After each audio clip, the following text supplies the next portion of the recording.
Sir, आपका अपना YouTube channel arts bye आजाद sir में स्वागत है। जैसा कि दोस्तों जानते हैं कि मैं आपको हिस्ट्री और पॉल साइंस दोनों ही क्लास 12 का पढ़ा रहा हूँ।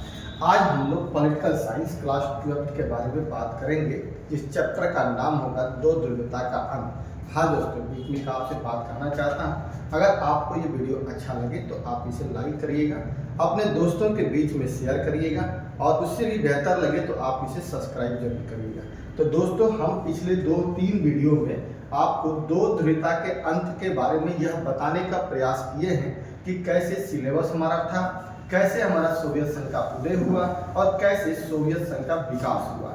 जो सोवियत संघ 1917 में आया था वह धीरे धीरे अपने कार्यों में प्रगति करते हुए और अपने साथ पूंजीवाद के खिलाफ साम्यवादी व्यवस्था को लेकर के लंबे समय तक चला और 1917 से लेकर के 1991 तक चला, जिसके बाद सोवियत संघ का विघटन हो गया। निश्चित तौर पे सोवियत संघ में कुछ कमियां रही होंगी या कुछ उसकी विशेषता रही होगी। अगर विशेषता रही होंगी तो लगातार उच्चता चल रहा था और कुछ कमियां रही होगी जिसकी वजह से इसका पतन हुआ। तो दोस्तों, आज ही हम लोग इन दोनों ही विषय पे बात करेंगे कि सोवियत संघ की सफलता के पीछे क्या कारण था। आखिर ये सोवियत संघ 1917 से लेकर के 1991 तक के पास क्या क्या ऐसी इसकी विशेषताएं थी, इसकी हम लोग चर्चा करते हैं और फिर इसके बाद हम लोग दूसरा चैप्टर देखेंगे, इसी में दूसरा पार्ट कि आखिर क्या कमी रहा जो इसका पतन हुआ। चलिए दोस्तों, हम लोग बात करते हैं। सबसे पहले आज हम बात करते हैं कि सोवियत संघ के विकास की क्या कारण थी। ठीक है दोस्तों, सोवियत संघ का विकास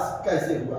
तो दोस्तों, आपको पता है कि इस सोवियत संघ के अंदर टोटल मिला करके 15 देश हुआ करते थे और 15 देश का मतलब खास करके पूर्वी यूरोप पूरा का पूरा इसमें शामिल था। यूरोप का जो पूर्वी हिस्सा था, मिडिल एशिया पूरा शामिल था और लगभग रसिया का पार्ट शामिल था। अर्थात ये आप देख सकते हैं तस्वीर में, ये आपको पूरा का पूरा ये आपको जो है मध्य एशिया यहाँ पर शामिल है।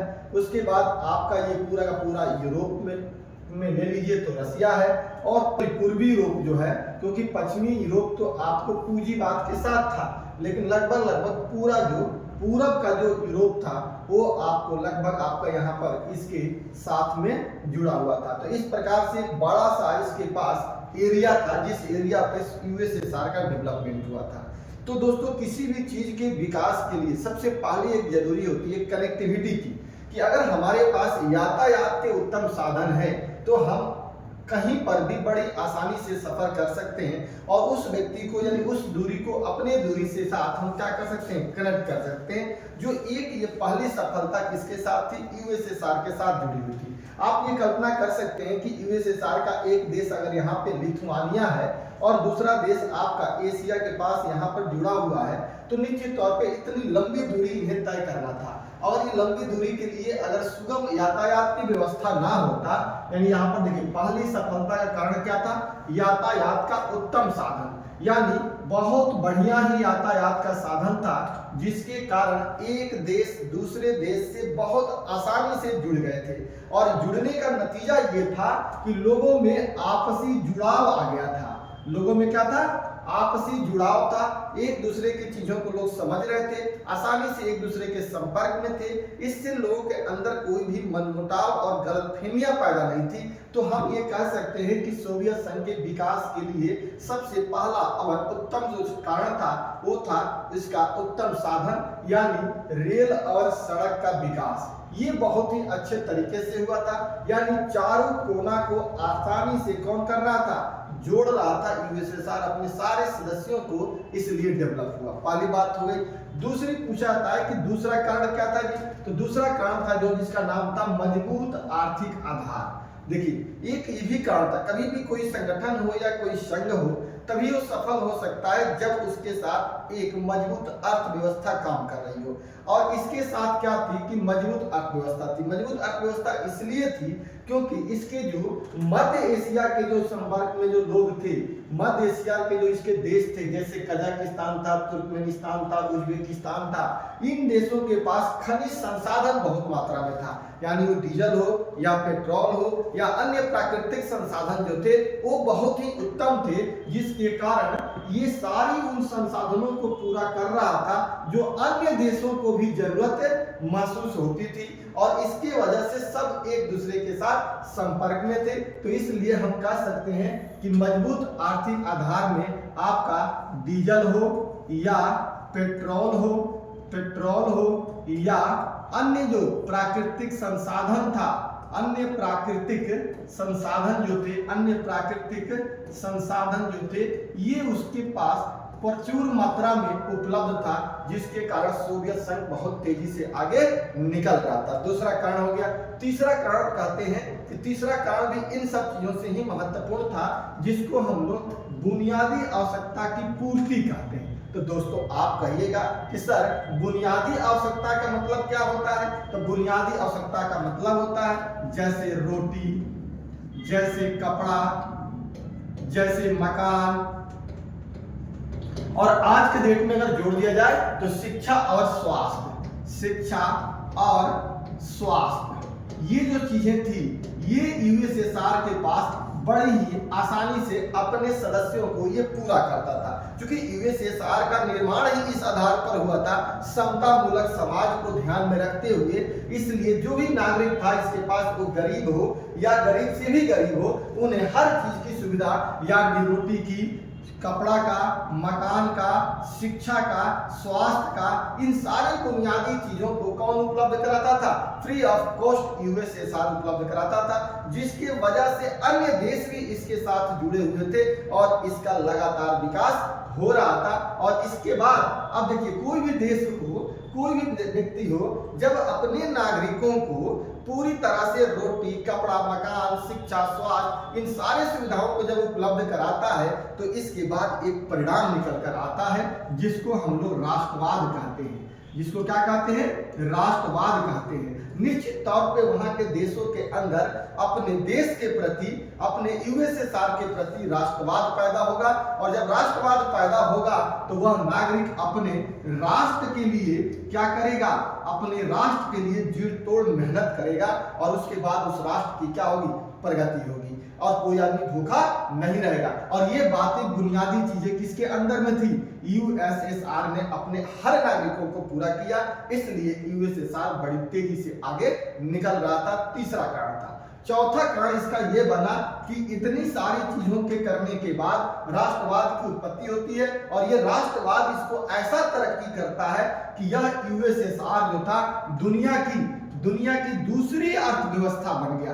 निश्चित तौर पे कोई भी नागरिक हो या कोई देश हो, जब अपने आप को किसी देश का नागरिक दुनिया की दूसरी अर्थव्यवस्था समझने लगे तो निश्चित तौर पे उसे अपने आप में गर्व भी होगा और उसे प्राउड फील भी होगा।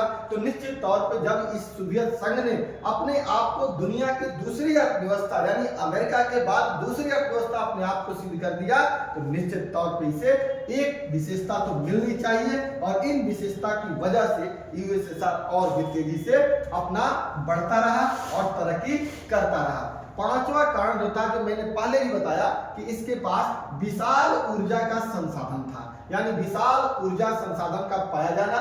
जैसे ये मध्य एशिया के जितने भी देश थे या इधर बाल्कन वाले क्षेत्र में जो देश थे, यहाँ पर इनके पास डीजल, पेट्रोल, प्राकृतिक संसाधन, कोयला, इन सब की प्रचुर मात्रा थी, और इन्हीं सब के बल पे यूएसएसआर अपना तरक्की लगातार कर रहा था। इसके अलावा उन्नत संचार प्रणाली की व्यवस्था, यानी जो कम्युनिकेशन की व्यवस्था थी, जो संचार प्रणाली जो थी, टेलीकॉम व्यवस्था थी, ये इसके पास बहुत अच्छा था, और ये सारे लोगों को, अपने नागरिकों को एक दूसरे से कनेक्ट करके रखा हुआ था, जोड़ करके रखा हुआ था, जिसके वजह से लोगों के अंदर लगातार अपने देश के प्रति, अपने संगठन के प्रति विकास हो रहा था और प्रेम बढ़ रहा था, जिससे ये यूएसएसआर लगातार क्या हो रहा था? प्रगति के रास्ते पर चल रहा था। साथ ही साथ यूएसएसआर के अंदर बेरोजगारी नाम की कोई चीज नहीं थी, कोई भी बेरोजगारी नहीं, कोई भी नागरिक वहां भूखा नहीं रह सकता था, बेरोजगार नहीं था। सारे नागरिक क्या थे? किसी न किसी तरह से रोजगार से बंधे हुए थे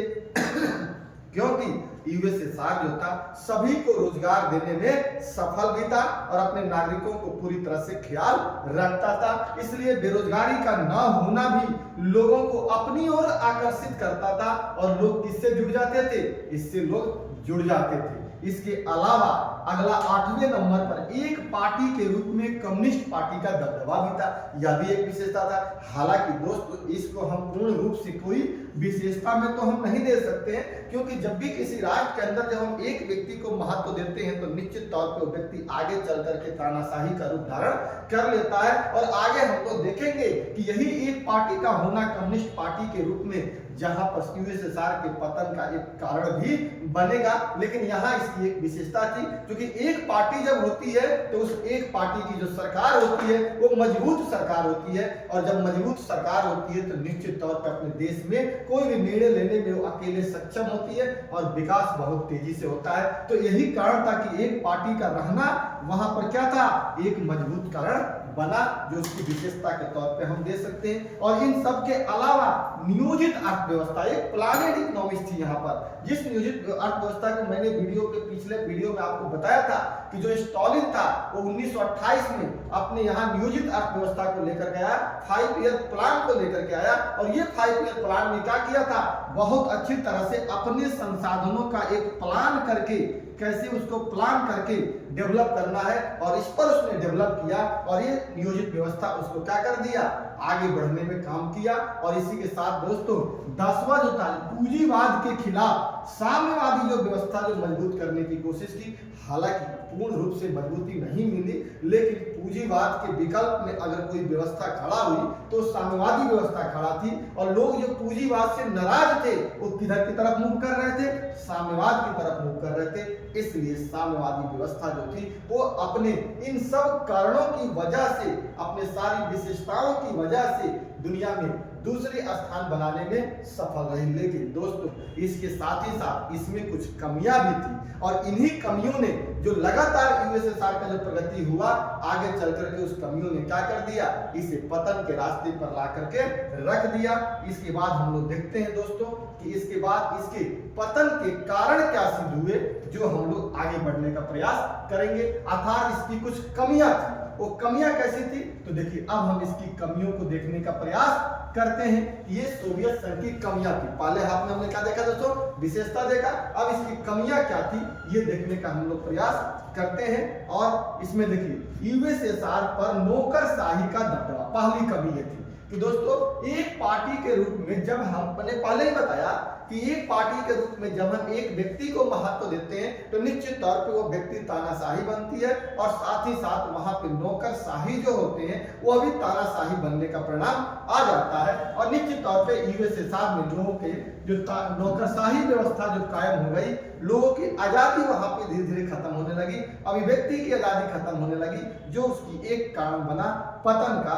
उसके अलावा दूसरा था नागरिकों का जीवन कठिन हो गया। जब निश्चित तौर पे एक व्यक्ति नौकरशाही के रूप में जो हमारा सेवा कर रहा है, और वही व्यक्ति जो नौकरशाह जो सेवा करने वाला है, अगर वो तानाशाह बन जाए तो निश्चित तौर पे हमारी अभिव्यक्ति की आजादी भी समाप्त होने लगती है। और यहाँ पर भी वही हुआ, यही एक कमी उभर करके आई कि नागरिकों का जीवन कठिन हो गया और उसे अभिव्यक्ति की आजादी समाप्त होने लगी, उसे अपनी आजादी बोलने की जो थी धीरे धीरे खत्म होने लगी, जो पहले थी और नहीं रह गई। दूसरा दोस्तों, तीसरा एक सबसे बड़ा कमी था ये कि एक पार्टी के रूप में कम्युनिस्ट पार्टी का दबदबा बढ़ गया। निश्चित तौर पे दबदबा होगा ही होगा, और अन्य पार्टियों का न होना। देखिए किसी भी सरकार में जब एक पार्टी जब दबदबा के रूप में रहती है तो कमी तो होती है, और वहां पर अन्य पार्टी का नहीं होना ही तानाशाही का हो जाना बढ़ जाता है। इसलिए यहाँ पर अन्य पार्टी का न होना एक कम्युनिस्ट पार्टी का दबदबा बढ़ा, और यही दबदबा इसके पतन का एक कारण भी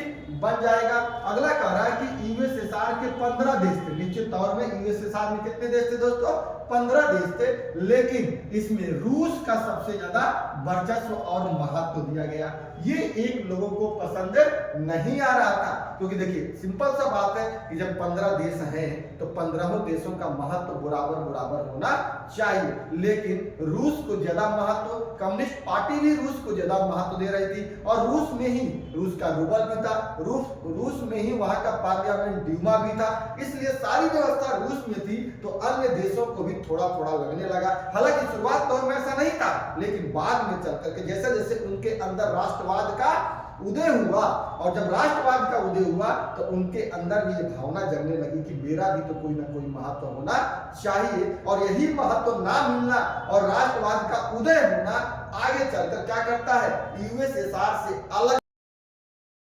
लाइक करिएगा, अपने दोस्तों के बीच में शेयर करिएगा। जय हिंद, जय भारत।